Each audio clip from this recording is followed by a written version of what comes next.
महंगाई के मोर्चे पर बड़ी राहत। दिसंबर में होलसेल महंगाई दर 5 महीने के निचले स्तर पर आई, रफ्तार घटकर 6% के करीब। महंगाई की रफ्तार में कमी से खुश हुआ बाजार। चौतरफा खरीदारी से सेंसेक्स 250 पॉइंट उछला, निफ्टी भी 6300 के पार। कल आईटी दिग्गज टीसीएस और एचसीएल टेक के नतीजे। टीसीएस का मुनाफा 10% बढ़ने का अनुमान। एक्सिस बैंक और बजाज ऑटो के नतीजों पर भी होगी नजर। 4G के बाद 2G की रेस में भी शामिल हुए मुकेश। रिलायंस जियो ने दी 2G स्पेक्ट्रम के लिए अर्जी। एयरटेल, वोडाफोन, आरकॉम जैसे दिग्गज भी रेस में। वित्त मंत्री ने फिर कहा, इकोनॉमी के बुरे दिन खत्म, 3 साल के अंदर फिर दिखेगी ऊंची ग्रोथ। 4.8% के वित्तीय घाटे के लक्ष्य को भी हासिल करने का भरोसा। जिग्नेश शाह की कानूनी मुश्किलें और बढ़ी। मॉडर्न इंडिया ने भी एफटीआई, जिग्नेश और एनएससीएल के खिलाफ रिप्रेजेंटेटिव केस के तहत मुकदमा दर्ज करवाया। जन्मदिन के मौके पर लखनऊ में मायावती ने किया शक्ति प्रदर्शन। 2014 के आम चुनाव में किसी भी राजनीतिक दल के साथ गठबंधन से इनकार।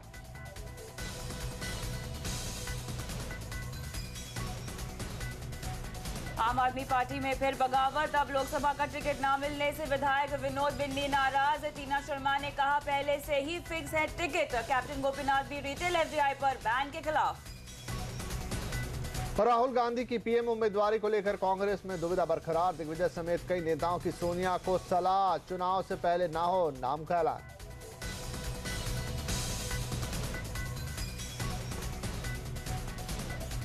नमस्कार, स्वागत है आप सभी का आवाज एट 9 में। मैं हूं कविता थपलियाल और कविता के साथ मैं हूं विपिन भट्ट। आगे बढ़े इससे पहले कुछ और headlines. Gujarat co operative milk marketing federation के चेयरमैन विपुल चौधरी मामले में सुप्रीम कोर्ट का हाई कोर्ट के फैसले पर स्टे लगाने से इनकार। 2 हफ्ते बाद फिर सुनवाई।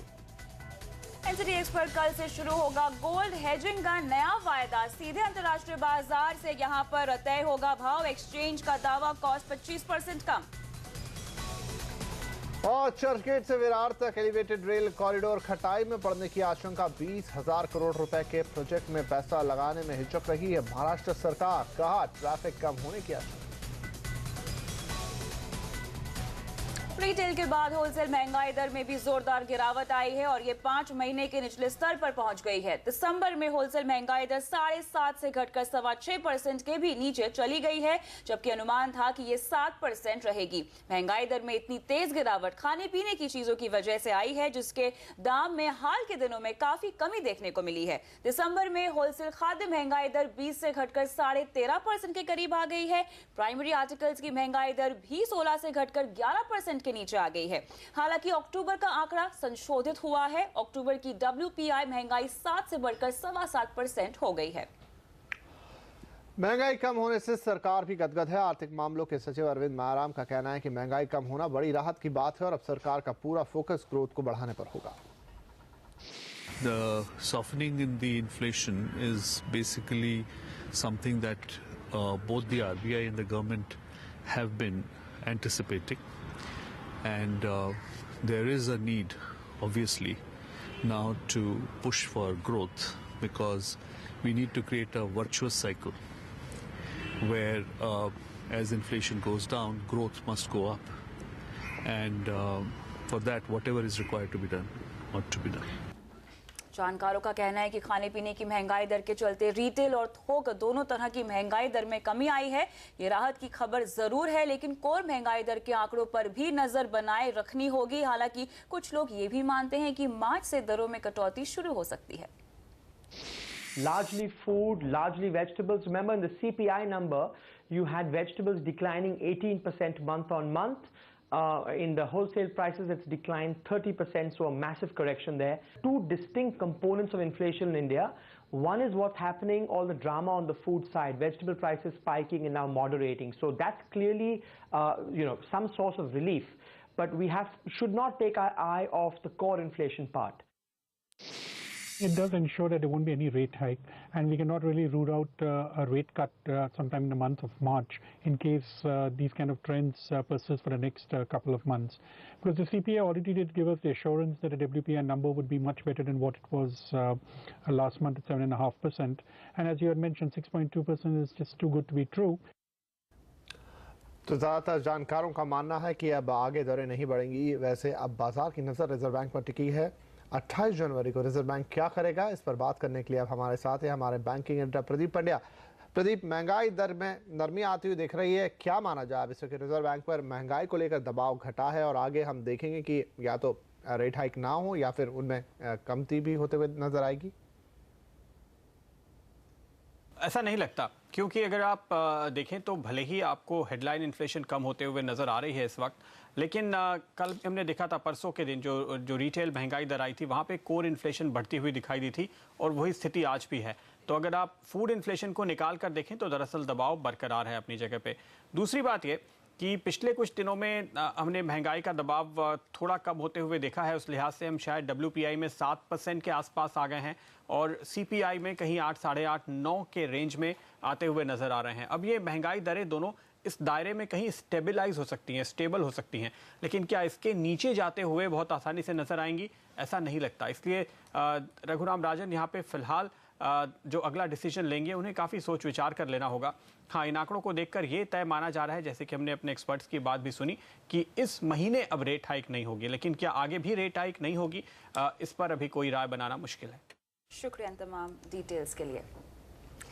महंगाई के शानदार आंकड़ों ने आज बाजार में भी जान फूंकने का काम किया है। सेंसेक्स 250 पॉइंट से ज्यादा उछला। आज की तेजी में कैपिटल गुड्स और बैंकिंग शेयर सबसे ज्यादा चढ़ने में कामयाब रहे। लेकिन आज की तेजी क्या अब आगे भी कायम रहेगी? कैसा दिख रहा है बाजार का मूड और आज कैसा हुआ कारोबार, ये सब बता रहे हैं CNBC आवाज के मार्केट एडिटर अनिल सिंह भी। एक बात तो तय है कि क्रेडिट पहले अमेरिकी बाजारों को देनी होगी, क्योंकि कल देर शाम अमेरिकी बाजारों में फिर से शानदार रिकवरी वाला सेशन देखने को मिला और वहीं से मजबूती आती हुई दिखी। और आपको याद होगा कि महंगाई दर के आंकड़े के आने के पहले ही निफ्टी 6300 के पार पहुंच चुका था। तो इसका मतलब साफ है कि बाजार काफी हद तक ग्लोबल संकेतों पर बढ़ता हुआ दिखा। लेकिन पिछले 3 बार में ऐसा हो रहा है कि जब भी इकोनॉमिक डेटा आ रहे हैं उससे पहले ही बाजार उन पर रिएक्शन देता दिख रहा है। तो काफी हद तक महंगाई दर के आंकड़ों के आने के पहले ही बाजार में तेजी होती हुई दिखी। जैसे ही आंकड़ा आए थोड़ी प्रॉफिट बुकिंग आई, लेकिन उसके बाद सेकंड हाफ में फिर से शानदार खरीदारी लौटती हुई दिखी। दिन के हाईएस्ट पॉइंट पर सेंसेक्स और निफ्टी जाकर बंद होने में कामयाब रहे, 6300 के ऊपर की क्लोजिंग। इंटरेस्टिंग बात यह भी कि पिछले 15 सेशन के कंसोलिडेशन के बाद फिर से 6300 के पार निफ्टी अब पहुंचता हुआ दिखा है। और इस 15 सेशन में मुश्किल से 2 सेशन ऐसे हैं जिन्होंने पूरे बाकी सेशंस के लॉस की रिकवरी को किया, यानी कि जब तेजी हो रही है काफी एग्रेसिव होती हुई दिख रही है। हालांकि दिग्गजों में आज खरीदारी थी, मिड कैप और स्मॉल कैप शेयरों में कम एक्शन देखने को मिला। वॉल्यूम्स आज बेहतर 2 लाख करोड़ के आसपास, लेकिन आखिर में गिरने और बढ़ने वाले शेयरों की तादाद लगभग बराबर होती हुई दिखी। सेकंड हाफ में थोड़ी profit booking mid cap small cap शेयरों में आती नजर आई। बैंक्स मजबूती के साथ आगे बढ़े। बैंक ऑफ बड़ौदा में आज फिर से 11 रुपए के एक स्पेशल डिविडेंड की बात के चलते 3.5% की मजबूती नजर आई। बाकी PSU बैंक भी ऊपर थे।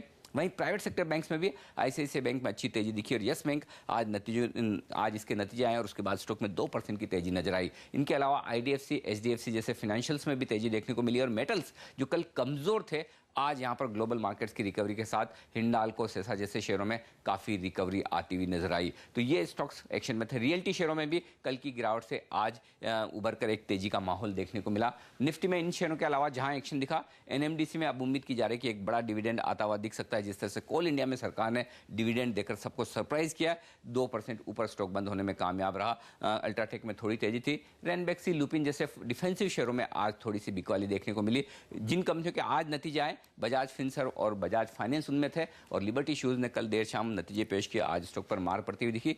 खबरों के दम पर जिन शेयरों में एक्शन दिखा, FT और MCX जहां पर इनके अगेंस्ट कुछ और केसेस फाइल हुए, स्टॉक में मार पड़ती हुई दिखी। इन्फोटेक एंटरप्राइज में बड़ी ब्लॉक डील्स होती दिखी, स्टॉक कमजोर बंद हुआ। BAML को एक बड़ा ऑर्डर मिला है और जो कंपनियां पेट्रोल में इथेनॉल की ब्लेंडिंग करेगी उन्हें सॉफ्ट दिए जाएंगे। इस तरह की सरकार के इरादे के बाद प्राज इंडस्ट्री में 3% की तेजी होती नजर आई। जानकारों के मुताबिक बाजार में आगे भी तेजी जारी रहेगी। हालांकि छोटी अवधि के लिए थोड़ी मुनाफा वसूली भी दिख सकती है। सलाह है कि 6000 के स्तर पर बाजार में निवेश करना सही होगा। ऐसे माहौल में IT शेयरों में निवेश से फायदा हो सकता है। Whichever government comes into power will have to create a growth environment. We cannot have, this country cannot have कि industrial production आपका कम होता हो जा रहा है। Industrial production in a country like India 5 से 6% बढ़ना है। So a growth-oriented government is what one is looking for, and if that happens, the market will react very positively on that. और वित्त मंत्री ने कहा सरकार हासिल करेगी 4.8% वित्त घाटे का लक्ष्य, लेकिन सरकार के तरीकों से खामियाजा कैसे भुगतेगी नई सरकार, बताएंगे ब्रेक के बाद। और कैसे आएंगे दिग्गज IT कंपनियां TCS और HCL के टेक के नतीजे, ये भी देखिए इस ब्रेक के बाद।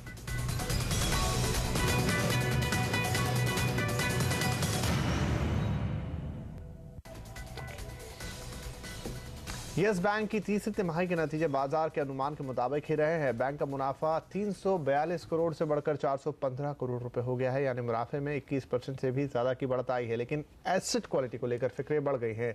यस बैंक के नेट NPA 19.5 करोड़ रुपए से बढ़कर 42 करोड़ रुपए के पार चले गए हैं, यानी नेट NPA में तिमाही दर तिमाही 2 गुने से भी ज्यादा की बढ़त। हालांकि बैंक का NII यानी नेट इंटरेस्ट इनकम 584 करोड़ से बढ़कर 665 करोड़ रुपए पर पहुंचा है। नतीजों के लिहाज से कल का दिन काफी अहम है। TCS, HCL Tech, Axis Bank, Bajaj Auto जैसी दिग्गज कंपनियों के नतीजे कल आने वाले हैं। बाजार की नजर खास तौर पर TCS के नतीजों पर होगी। इन्फोसिस के अच्छे नतीजों के बाद इस कंपनी से भी उम्मीदें काफी बढ़ गई हैं। हमारे रिसर्च हेड आशीष वर्मा हमारे साथ इस वक्त जुड़ रहे हैं। आशीष, बाजार की नजर अब TCS और HCL टेक के नतीजों पर है। दोनों कंपनियां अपने लाइफ टाइम हाई पर है। आपका विश्लेषण क्या कहता है, क्या अनुमान है आपका? देखिए, कल फिर से पूरा का पूरा IT सेक्टर फोकस में रहेगा, क्योंकि दो लीडिंग कंपनीज TCS और HCL टेक्नोलॉजीज अपने रिजल्ट्स घोषित करेंगी। इस बार फिर से हम एक्सपेक्ट कर रहे हैं कि TCS पूरे पैक को लीड करेगा और HCL टेक उसे क्लोजली फॉलो करता हुआ नजर आएगा। जहां तक TCS की बात है, लगातार बेहतरीन performance, stock of the pack performance से कंपनी डिलीवर करती हुई नजर आई, और इस बार भी हम एक्सपेक्ट कर रहे हैं कि डॉलर आए सबसे बेहतरीन 3.3% के आसपास की ग्रोथ आएगी। यहाँ पे रुपए में आए करीब 2% के आसपास बढ़ेगी। मुनाफा तिमाही दर तिमाही करीब 10% के आसपास का इंक्रीज दिखाएगा। लेकिन मार्जिन में करीब 30 बेसिस पॉइंट्स के आसपास की कमजोरी आ सकती है, क्योंकि रुपया मजबूत हुआ है और साथ साथ कर्मचारियों की यूटिलाइजेशन में कुछ गिरावट आएगी छुट्टियों के सीजन के चलते। लेकिन ध्यान रखें, TCS जाना जाता है हमारी एक्सपेक्टेशंस को मीटअप करने या उसे बीट करने के लिए, तो वो पॉजिटिव सरप्राइज फिर से शायद ही कंपनी दे सकती है।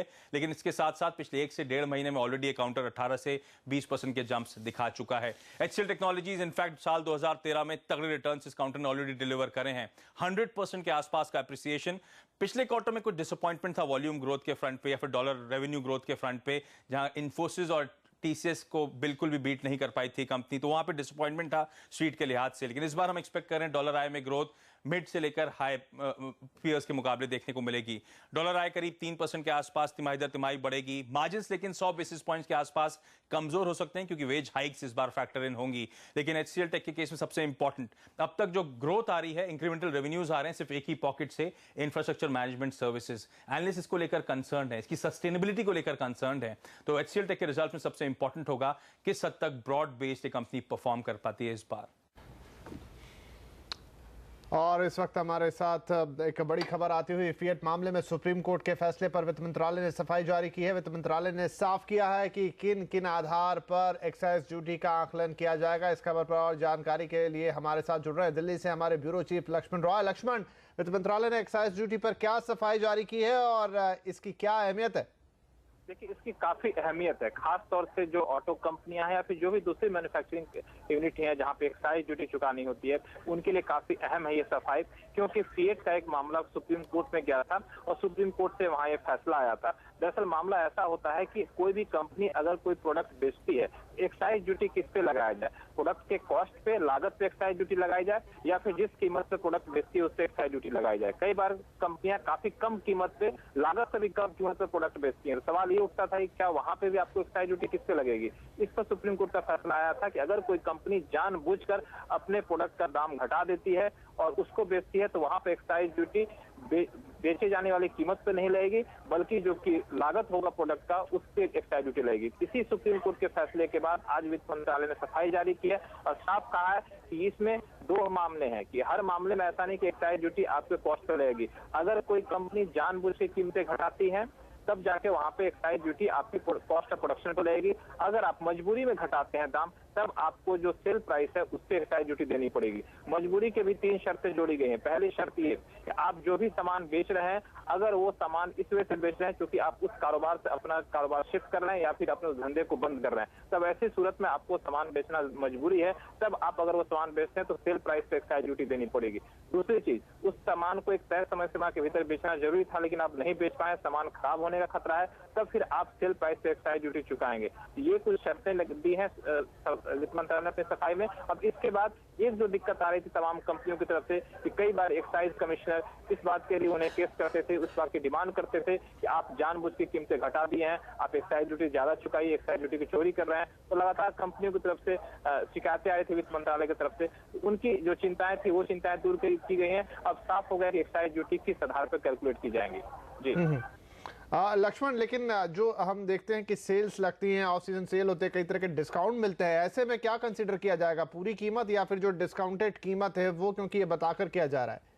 बिल्कुल, यहाँ भी दो चीजें लागू की जाएंगी क्योंकि ये बहुत बड़ा मामला था। खास तौर से सेल उसका एक बड़ी वजह बनी थी कि सेल में अचानक से कीमतें आप काफी ज्यादा कम कर देते हैं, जिसकी वजह से एक्साइज ड्यूटी में काफी ज्यादा लॉस होता है। तो वहाँ पे कहा गया है कि आप किस आधार पर कीमतें कम कर रहे हैं, सेल में जो कीमतें घटाएं उसके पीछे वजह क्या है। हो सकता है गर्म कपड़ों पर आपने सेल लगा दी, क्योंकि अब सीजन खत्म होने जा रहा है, आप उन कपड़ों को ज्यादा दिन तक रख नहीं सकते हैं, इस वजह से कीमतें घटानी पड़ रही, तो वहाँ पे आपको जो सेल प्राइस है उससे आपको एक्साइज ड्यूटी चुकानी पड़ेगी। लेकिन आप जानबूझ के मार्केट में अपना दबदबा बनाने के लिए, अपने सामान को दूसरे से सस्ता करने के लिए आप कीमतें घटा रहे हैं, सेल लगा रहे हैं, और सेल मजबूरी में नहीं बल्कि जानबूझ के लगा रहे हैं, तब वहाँ पे आपको मैन्युफैक्चर जो प्राइस है, जो लागत है, उस पर देनी पड़ेगी आपको एक्साइज ड्यूटी। यहाँ भी महत्वपूर्ण बात यह है कि आपकी लागत क्या है, ये कैसे तय की जाएगी, इसके लिए भी शर्त दी गई है। अगर लागत तय करने के लिए आपको चार्टर्ड अकाउंटेंट या कॉस्ट अकाउंटेंट जो होगा उनसे सर्टिफाइड आपको एक सर्टिफिकेट देना पड़ेगा कि इस सामान की कीमत लागत इतनी है, तो फिर अगर सर्टिफिकेट सही रहा तब आपको उस लागत कीमत में एक्साइज ड्यूटी देनी पड़ेगी। तीसरी महत्वपूर्ण बात, फिएट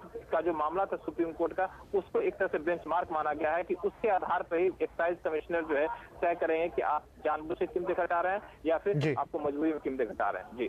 जी लक्ष्मण, बहुत शुक्रिया इस पूरे डिटेल एनालिसिस के लिए। तो यहाँ पर खबर आती हुई कि अब जिस तरह कंपनियां दाम कम कर देती हैं और वहाँ पर गवर्नमेंट को लगता था कि ये टैक्स एविजन हो रहा है, एक्साइज ड्यूटी की चोरी हो गई, अब उन्होंने नियम और शर्तें साफ कर दी कि कहाँ आपको पूरी कीमत पर देनी होगी एक्साइज ड्यूटी और कहाँ आपको छूट मिल सकती है।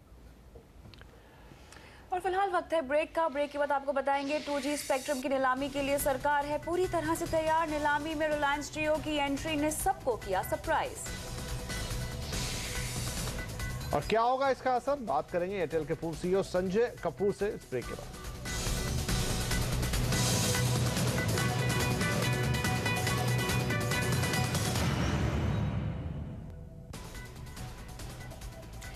फरवरी से होने वाले स्पेक्ट्रम ऑक्शन के लिए सरकार पूरी तरह से तैयार है। 2G स्पेक्ट्रम के लिए आज अर्जी देने की आखिरी तारीख थी और रिलायंस जियो, रिलायंस कम्युनिकेशन, वोडाफोन, एयरटेल जैसी दिग्गज कंपनियों ने अर्जी दी है। पूरी खबर के लिए चलते हैं अपनी संवाददाता अंजुल तोमर के पास। अंजुल, रिलायंस जियो की 2G में एंट्री काफी दिलचस्प है यहाँ पर। आज यहाँ देश की इकलौती pan India 4G company Reliance Jio अब 2G स्पेक्ट्रम की रेस में भी शामिल हो गई है। आज लास्ट डे था स्पेक्ट्रम ऑक्शन के लिए अप्लाई करने का, जिसमें रिलायंस जियो समेत 8 टेलीकॉम कंपनी ने भाग लेने के लिए अपनी अर्जी दायर की है। रिलायंस जियो जो कहा जा रहा है गेम चेंजर हो गया आने वाले समय में टेलीकॉम सेक्टर में, उसने जो है 900 मेगाहर्ट्ज जो प्रीमियम बैंड माना जाता है 2G स्पेक्ट्रम में, उसमें अप्लाई किया है और साथ ही 1800 मेगाहर्ट्ज बैंड में भी अप्लाई किया है। इसके अलावा जितनी भी एग्जिस्टिंग कंपनीज हैं including top, Airtel, Vodafone, Idea, RCom, Tata tele, टेलीविंग्स और एयरसेल ने भी पार्टिसिपेट करने के लिए आज अर्जी दायर की है। कंपनियों को अब सिर्फ इंतजार है तो स्पेक्ट्रम यूजेज चार्जेस पर सफाई का, क्योंकि उसके बेस पर कंपनियां आज आगे अपनी जो बिड जो उनको दायर करनी है वो जो है वो कैलकुलेट करेंगी।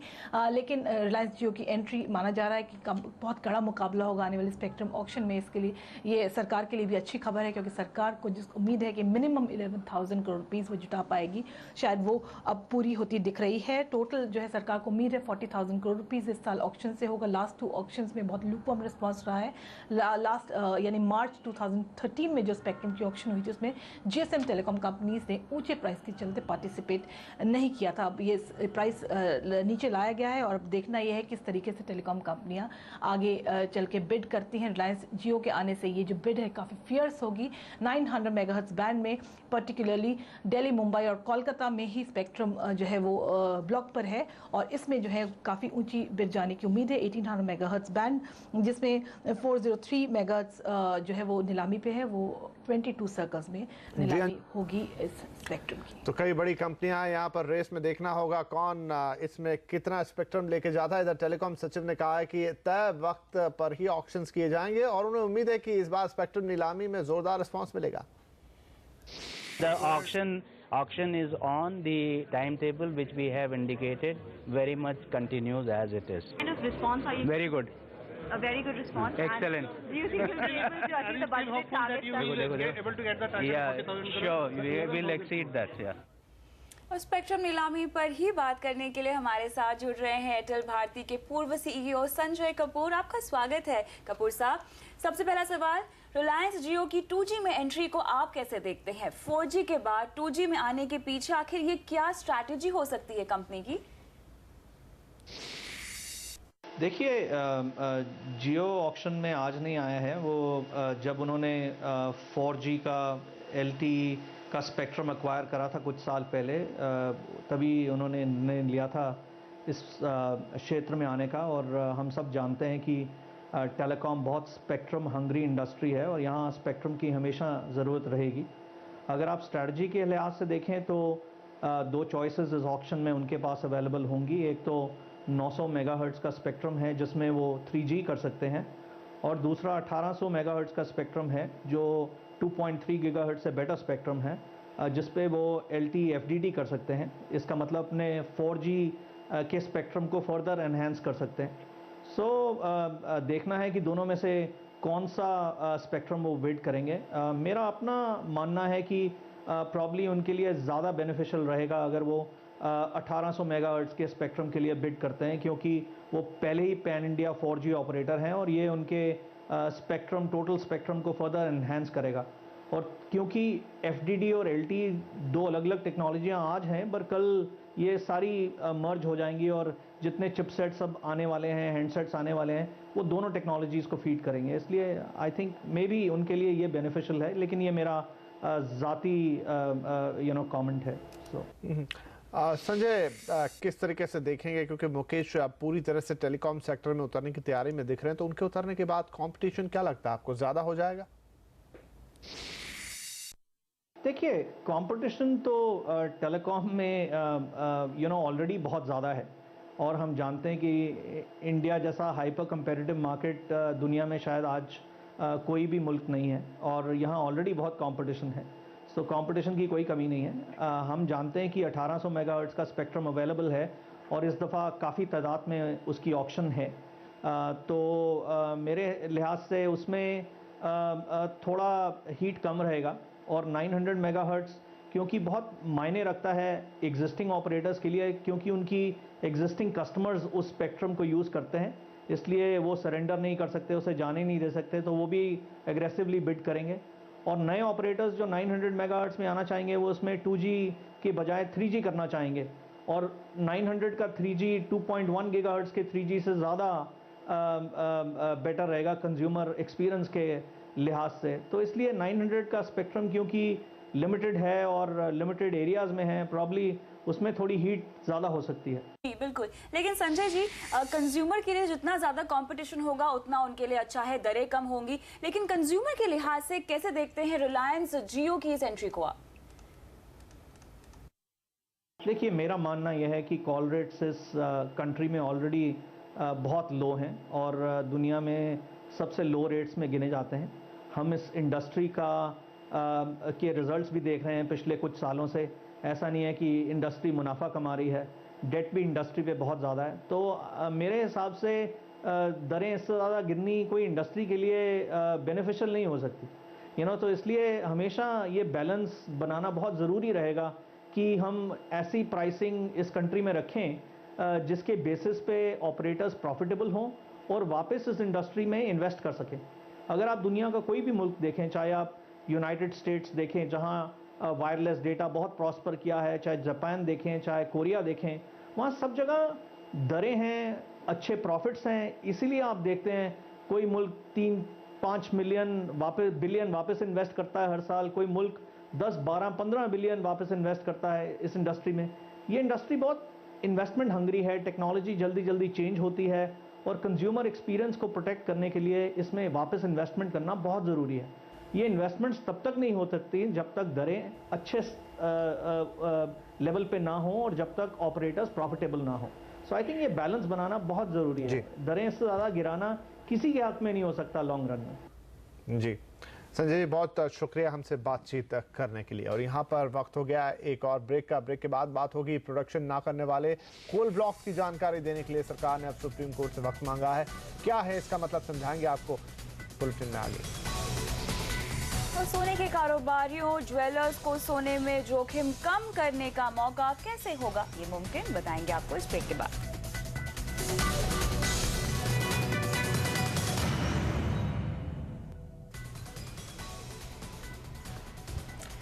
सरकार 42 कोल ब्लॉक के बारे में अगले 6 हफ्तों के अंदर कोई फैसला ले लेगी। अटॉर्नी जनरल ने सुप्रीम कोर्ट को जानकारी दी है कि पर्यावरण मंत्रालय को काम में तेजी लाने को कहा गया है। अगर 6 हफ्तों में पर्यावरण मंत्रालय की तरफ से मंजूरी नहीं मिलती तो 42 कोल आवंटन रद्द किए जा सकते हैं। इस बारे में और जानकारी के लिए चलते हैं अपने सहयोगी और दिल्ली ब्यूरो चीफ लक्ष्मण रॉय के पास। लक्ष्मण, सरकार ने जो समय मांगा है इसके क्या मायने निकाले जाएं?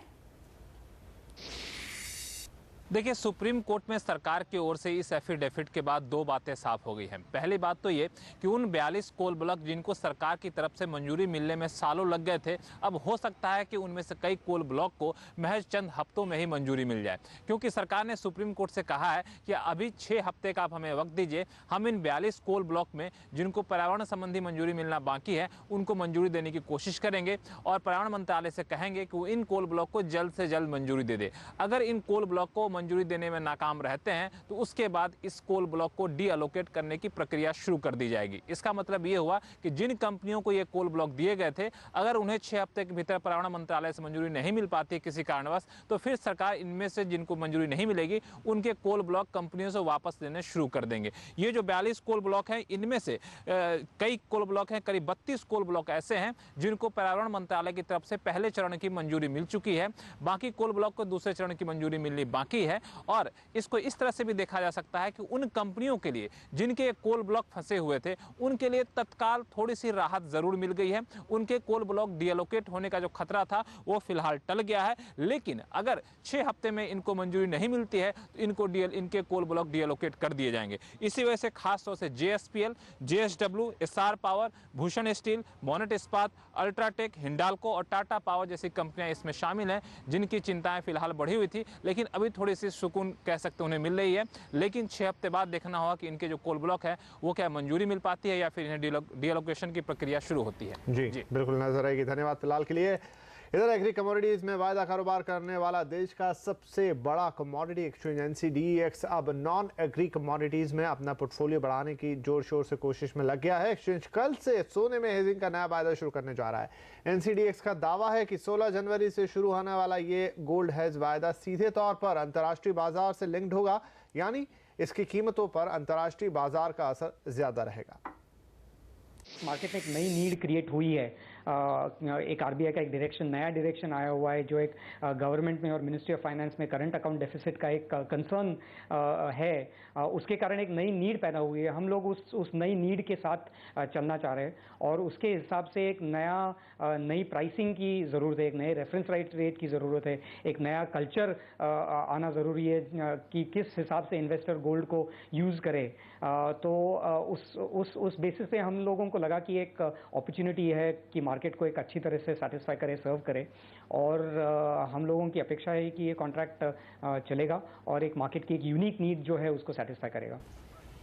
जानकारों का मानना है कि इस वायदा से खास करके सोने के इंपोर्टर और ज्वेलर्स के अलावा छोटे कारोबारियों को भी सोने में हेज करके अपना जोखिम कम करने का फायदा मिल सकता है। डेफिनेटली जो हेजर्स हैं या फिर जो इंपोर्टर्स हैं उनको यहाँ पर डेफिनेटली प्रॉफिट देखने को मिलेगा। मैं जो भी अपनी पोजीशन क्रिएट करते हैं फिजिकल में वो यहाँ पर डायरेक्टली हेज कर पाएंगे, जिससे उनका जो प्राइस है वो यहाँ पर लॉक होता हुआ दिखाई देगा। बट जो छोटे लेवल्स पे जो कई बार क्लाइंट्स या ट्रेडर्स जो एक गलत पोजीशन लेके फंस जाते हैं, लंबे लंबे लॉस लेते हैं, वो यहाँ पर कहीं ना कहीं अपनी पोजीशन को हेज करके उस लॉस को भी यहाँ पर मिनिमाइज कर पाएंगे। केंद्र सरकार जल्द ही रियल एस्टेट सेक्टर और इससे जुड़ी तमाम छोटी बड़ी इंडस्ट्रीज के लिए हाउसिंग स्टार्टअप इंडेक्स जारी करने वाली है। आवासीय एवं शहरी गरीबी उन्मूलन मंत्रालय ने रिजर्व बैंक ऑफ इंडिया के साथ मिलकर खाका तैयार कर लिया है। हाउसिंग स्टार्टअप इंडेक्स के जरिए रियल एस्टेट सेक्टर में उतार चढ़ाव की जानकारी सेक्टर से जुड़े तमाम स्टेक होल्डर्स को मिलेगी। आज HSUI का लोगो और वेबसाइट लॉन्च की गई। इस मौके पर आवासीय और शहरी गरीबी उन्मूलन मंत्री से बात की हमारी संवाददाता दीपाली नंदा ने। मैम, हाउसिंग स्टार्टअप इंडेक्स का लोगो और वेबसाइट आज लॉन्च की गई है। क्या मकसद क्या है इस इंडेक्स का और किस तरह से कारगर साबित होगा ये रियल एस्टेट सेक्टर के लिए? ये हम लोग जब रिलीज करेंगे तब आपको विस्तारित रूप से बताएंगे, लेकिन आज मैं यही कह सकती हूँ कि आर्थिक दृष्टि से जो हाउसिंग एक बहुत बड़ा, कहना चाहिए कि एक बहुत बड़ा सेक्टर है और उस सेक्टर में ऊंचाई और नीचाई जब ऊपर और नीचे चढ़ेगा, इंडेक्स चढ़ता है तो उसके साथ साथ बहुत से व्यापार भी प्रभावित होते हैं, जैसे कि सीमेंट का है, लोहे का है, ज़मीन का है, ये सारे के सारे। तो इस इंडेक्स के द्वारा हम ये दिखाने की कोशिश करेंगे कि इसकी मांग कितनी है, पूर्ति कितनी है, कितने की बनावट हुई। तो सारा इंडेक्स एक तरह से उसका परिचायक होगा जो उसके डेवलपमेंट को और किस तरह से ले जाए उस बात को दर्शाएगा। और उसी के साथ साथ हम लोग ये चाहते हैं कि जनता तक इसके परामर्श मिले, इसलिए जब हम लोग आज तो लोगो किया है, लेकिन इसका जब पूरा हम लोग इसको समर्पण करेंगे RBI के साथ मिलकर के, क्योंकि वो हमारे पार्टनर है इसमें, तो उस समय रिजर्व बैंक के साथ करेंगे और उस समय आप देखेंगे कि हम इसको विस्तारित बात कर सकें। लेकिन आज मैं इतना ही कह सकती हूँ कि इससे लोगों की राय जानने के बाद हर तीसरे महीने इस इंडेक्स का हम लोग दिग्दर्शन कराएंगे ताकि लोगों को 3-3 महीने में पता लग सके कि अब कहां पर पहुंचे हैं और कितना इसमें लगाया जा सकता है, कितना नीचे जाएगा। मैम, बिल्कुल 254 कंपनीज इससे जुड़ी हुई होंगी और अगर हम RBI की बात करें तो किस तरह का एसोसिएशन RBI के साथ आपका हुआ है, किस तरह के इनपुट्स RBI आपको देगा? ये काम लगभग समाप्त हो चुका है, हमारे पार्टनर हैं और मैंने कहा आपसे कि इसकी लॉन्चिंग में हम बहुत सारी बातें एक साथ करें। और आम आदमी पार्टी में फिर उठे बगावत के सुर, पूरी खबर आपको देंगे इस ब्रेक के बाद।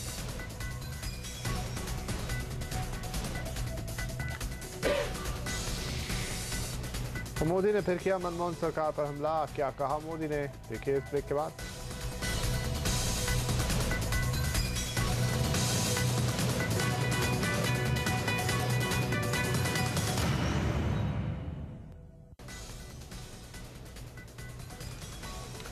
जैसे जैसे लोकसभा चुनाव नजदीक आ रहे हैं, देश की राजनीति गर्म हो रही है। कहीं तारीफें हैं, कहीं शिकायतें हैं, कहीं नाराजगी है तो कहीं आरोप। ये सब कुछ हो रहा है चुनाव को ध्यान में रखकर। लेकिन देश की तरक्की या तकदीर तय करेंगे आप, यानी आपकी कीमती पैसे और आपका कीमती वोट।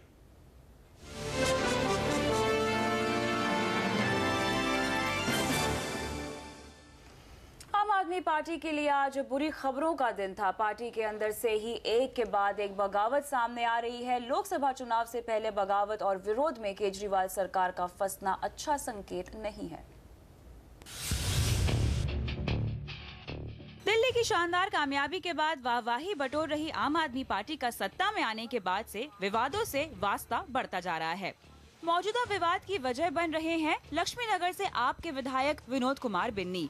रविवार को अमेठी में आप के नेता कुमार विश्वास का जोरदार समर्थन कर रहे बिन्नी के तेवर बुधवार आते आते बदल चुके थे। हमने जो जिन मुद्दों के आधार पर चुनाव लड़ा और उन मुद्दों को हमने मैनिफेस्टो में शामिल किया या नहीं किया, उसके बाद मैनिफेस्टो के बाद सरकार बनने के बाद हम उनको कहां ले जा रहे हैं, इफन बट क्यों लग गए हैं सब चीजों में।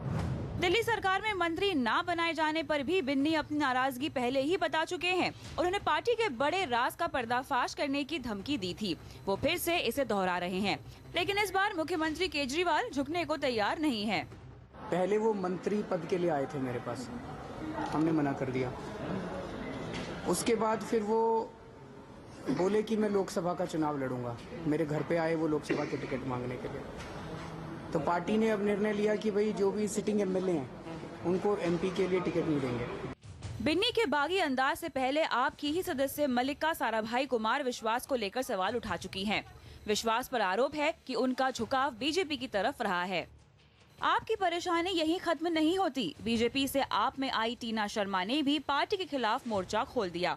उन्होंने आरोप लगाया है कि पारदर्शिता का दम भरने वाले आप नेताओं ने बगैर किसी राय मशवरे के लोकसभा के टिकटों के लिए उम्मीदवार भी तय कर लिए हैं। वो अपने वादों से भी भटक गए हैं। 2013 के मैनिफेस्टो को केटर किए बनाया। हम 2014 का मैनिफेस्टो भी तैयार कर रहे हैं और उसकी एक्टिविटी में भी जुट गए हैं।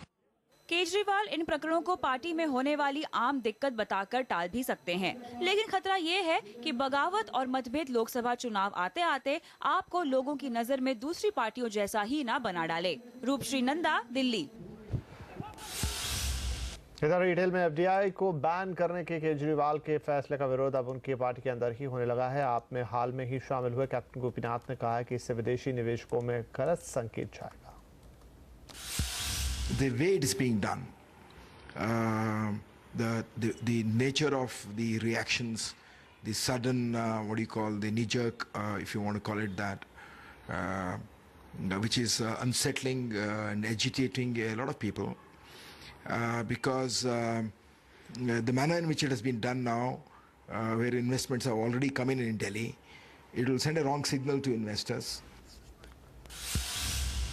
आम आदमी पार्टी का विरोध यही नहीं रुका, साहित्य जगत में भी विरोध का सामना करना पड़ा। हिंदी अकादमी के उपाध्यक्ष पद से अशोक चक्रधर ने इस्तीफा दे दिया है। खबरों के मुताबिक अशोक चक्रधर कुमार विश्वास को बतौर कवि ज्यादा अहमियत दिए जाने से नाराज थे। राहुल आज कांग्रेस कोर ग्रुप की बैठक में पहली बार शामिल हुए। 17 जनवरी को होने वाली एआईसीसी की बैठक से पहले इसे काफ़ी अहम माना जा रहा है। इधर पीएम उम्मीदवारी के लिए राहुल के नाम पर कांग्रेस के अंदर ही विरोध के सुर फूटते दिख रहे हैं। कांग्रेस महासचिव दिग्विजय सिंह, जनार्दन द्विवेदी सहित कई नेताओं ने सोनिया गांधी को सलाह दी है कि चुनाव के पहले पीएम उम्मीदवार के नाम का ऐलान न किया जाए। नरेंद्र मोदी ने एक बार फिर मनमोहन सरकार की नीतियों पर हमला किया है। फिक्की के एक समारोह में बोलते हुए उन्होंने कहा है कि सरकार में कोई लीडरशिप नहीं है, 4 लोग 4 तरफ की बातें करते हैं। उन्होंने ये भी कहा कि देश में इस वक्त युवाओं को रोजगार देने की जरूरत है। सरकार में भी 4 लोग 4 अलग अलग बात बोलते हैं, ये बड़ा अजूबा है जी। आप मुझे बताइए, आने वाले बहुत कम समय में हम जो पेट्रोलियम सेक्टर का हमारा जो इंपोर्ट है, उससे ज्यादा हमारा इलेक्ट्रॉनिक गुड का इंपोर्ट बढ़ने वाला है। हमारा अरबों खरबों रुपया का पैसा धन खर्च हो रहा है। हम फोकस नहीं बदल सकते क्यों? मेरे देश के नौजवान में वो ताकत नहीं, क्या हम कर सकते हैं? इधर आज मोदी ने गृह मंत्री सुशील कुमार शिंदे के बयान के खिलाफ पीएम को एक चिट्ठी लिखी है। मोदी ने शिंदे के उन बयानों पर सवाल उठाए हैं जिसमें उन्होंने अल्पसंख्यक युवकों की गलत गिरफ्तारी की बात कही थी। शिंदे ने ऐसे केसेस को लेकर राज्यों को चिट्ठी भी लिखी थी। अल्पसंख्यकों की गिरफ्तारी वाले मामलों में सतर्कता बरती जाए। पीएम को लिखी अपनी चिट्ठी में मोदी ने कहा है कि अपराधी का कोई धर्म नहीं होता है। अपराधी के धर्म के आधार पर यह तय नहीं होना चाहिए कि वो दोषी है या फिर बेगुनाह। मोदी ने इस मामले में पीएम से तुरंत दखल देने की मांग की है। बहुजन समाज पार्टी के अध्यक्ष और उत्तर प्रदेश की पूर्व मुख्यमंत्री मायावती ने अपने जन्मदिन के मौके पर लखनऊ में एक विशाल रैली की। उनके समर्थकों की भारी भीड़ जुटी। इस रैली में मायावती ने साफ किया उनकी पार्टी लोकसभा चुनाव में किसी भी पार्टी के साथ गठबंधन नहीं करेगी। इस मौके पर मायावती अपने राजनीतिक विरोधियों पर जमकर बरसी। उन्होंने कहा कि आय से अधिक संपत्ति के मामले में परेशान करने के लिए एनडीए सरकार ने उनके पीछे सीबीआई लगा दी थी। अखिलेश सरकार पर दंग रोकने में नाकामी का आरोप लगाते हुए उन्होंने यूपी में राष्ट्रपति शासन लगाने की भी मांग की और कहा कि उत्तर प्रदेश क्राइम प्रदेश बन गया है। उत्तर प्रदेश में एकदम अप्रत्याशित एवं अभूतपूर्व तौर पर अब यहाँ उस पार्टी का भला हो गया है जिसके बारे में आज उत्तर प्रदेश में ही नहीं बल्कि पूरे देश भर में ये आम चर्चा है कि कानून व्यवस्था के मामले में अब उत्तर प्रदेश एक क्राइम प्रदेश बन गया है। खास तौर से जहां सांप्रदायिक दंगों व तनाव आदि की मार से तो मुजफ्फरनगर व शामली जिले के पीड़ित लोग अभी तक भी उभर नहीं पाए हैं, जबकि ऐसे हालातों में केंद्र में कांग्रेस पार्टी के नेतृत्व में चल रही यूपीए की सरकार को बिना कोई देरी किए हुए यह राष्ट्रपति शासन लगाकर हिंदू मुस्लिम समाज में आपसी भाईचारा व सद्भाव पैदा करना चाहिए था। महाराष्ट्र के आदर्श सोसाइटी घोटाले में सीबीआई ने विशेष अदालत में अर्जी दायर कर अपील की है कि महाराष्ट्र के पूर्व मुख्यमंत्री अशोक चौहान का नाम आरोपियों की सूची से निकाल दिया जाए। इससे पहले महाराष्ट्र के राज्यपाल ने अशोक चौहान के खिलाफ केस चलाने की मंजूरी देने से भी इनकार कर दिया था। मामले में आदर्श घोटाले की जांच कर रही पाटिल कमेटी की रिपोर्ट को सरकार ने पहले तो खारिज कर दिया था। बाद में राहुल गांधी की फटकार के बाद सरकार ने अपना फैसला बदला था। और नहीं होंगी कम चर्चगेट से विरार तक लोकल ट्रेन में सफर करने वालों की मुश्किलें। क्या है महाराष्ट्र सरकार का अड़ंगा, बताएंगे ब्रेक के बाद। और देश में होटल इंडस्ट्री की हालत खराब, क्या है इंडस्ट्री की मुश्किलें, देखिए इस ब्रेक के बाद।